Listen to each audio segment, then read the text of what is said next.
आयुर्वेद और एलोपैथी समेत कई विषयों पर योग गुरु रामदेव और आईएमए के बीच आरोप प्रत्यारोप जारी है। इसी बीच पीएम नरेंद्र मोदी को लिखे पत्र में आईएमए ने कहा कि पतंजलि के मालिक और योग गुरु रामदेव के टीकाकरण पर गलत सूचना के प्रसार को रोका जाना चाहिए। एक वीडियो में उन्होंने दावा किया कि वैक्सीन की दोनों खुराक लेने के बाद भी 10,000 डॉक्टरों और लाखों लोगों की मौत हो चुकी है। उन पर देशद्रोह के आरोप में मुकदमा चलाया जाना चाहिए।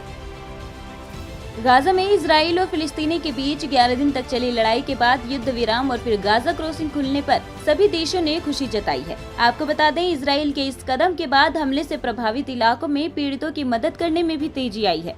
इसी बीच अमेरिका ने यरूशलेम और फिलिस्तीन को लेकर बड़ा ऐलान किया है। उन्होंने कहा कि संयुक्त राज्य अमेरिका फिलिस्तीन को वित्तीय सहायता के रूप में 75 करोड़ डॉलर यानी कि करीब 5.5 अरब रुपए देगा।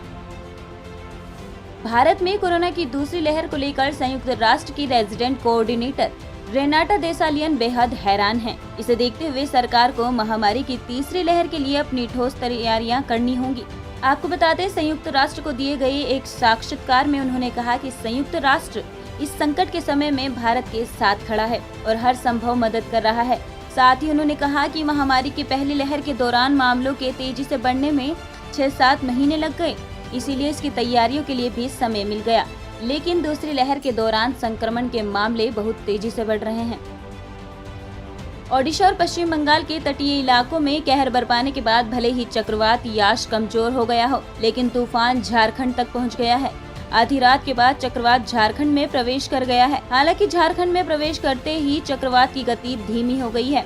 एक रिपोर्ट के मुताबिक अगले 3 घंटों में यहां भारी बारिश का अलर्ट जारी किया गया है। इतना ही नहीं, इस तूफान का असर बिहार, उत्तर प्रदेश समेत कई राज्यों में देखने को मिल रहा है। केंद्रीय लोक निर्माण विभाग ने इंदिरा गांधी राष्ट्रीय कला केंद्र परिसर से 1838 पेड़ लगाने का फैसला किया है। सेंट्रल विस्टा पुनर्विकास परियोजना के तहत 3 नए कार्यालय भवनों के निर्माण के लिए इन पेड़ों को हटाया जाएगा। आपको बता दें, CPWD ने इसके लिए टेंडर आमंत्रित किए हैं। इसके अनुसार संबंधित एजेंसियों को 60 दिनों में पेड़ों को एक जगह से दूसरी जगह हटाना होगा और साल भर इन पेड़ों की देखभाल करनी होगी। फेसबुक पर जारी एक बयान में कहा गया है कि इंस्टाग्राम पर इसके प्लेटफॉर्म के साथ एक नया फीचर पेश किया जाएगा, जो यूजर्स को ये तय करने की अनुमति देगा कि क्या दूसरों के लिए उनके पोस्ट और अन्य मीडिया कंटेंट पर लाइक संख्या पसंद है। इसके अलावा ये पता नहीं चल पाएगा कि किसी की पोस्ट को कितने लाइक मिले हैं।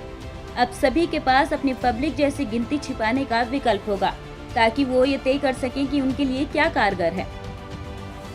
दिल्ली में ब्लैक फंगस के मामले तेजी से बढ़ रहे हैं, जहां अब रोजाना 70 मामले सामने आ रहे हैं। दिल्ली को इस फंगल इन्फेक्शन के इलाज में कारगर दवा एंटीफोरिसिन बी की मात्रा 3,850 शीशियां मिली हैं, जबकि जरूरत 30,000 से अधिक की है।